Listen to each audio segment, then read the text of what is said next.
Alright, this is BryanAir Flight 355.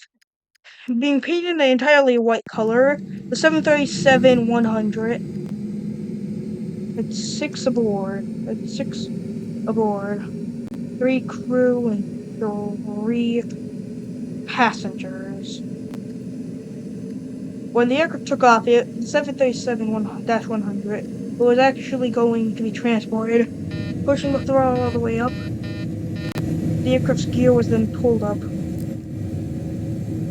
Pitching a bit about, the aircraft was being transported over the Connors, over to Terenberger. I don't know. Over to the default airport. Bank angle.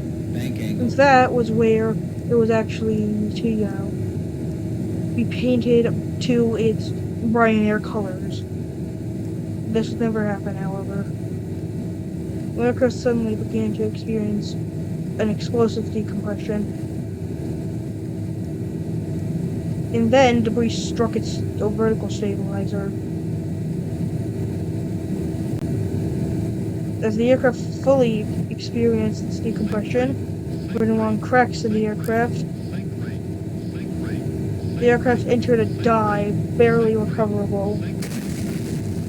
An explosion occurred. The shoddy aircraft suddenly lost large amounts of its left and right wings.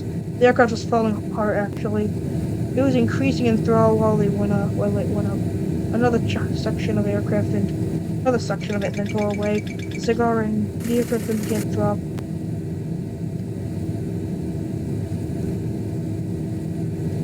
As the aircraft fell,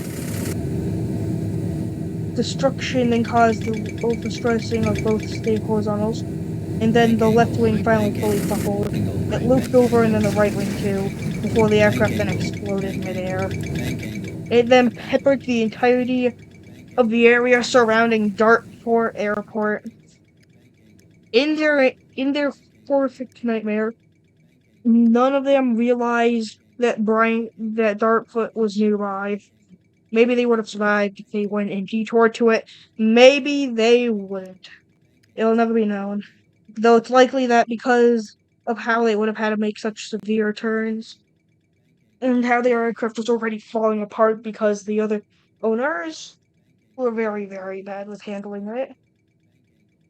It's likely that trying to land would have destroyed it, and it would have slammed into large areas, so to even try to land at default airport, not default, at Dartford, or even try to land at Dartford, it probably would have resulted in more deaths than the 6 people aboard the flight. RIP all 6 aboard BryanAir Flight 355, which is fictional.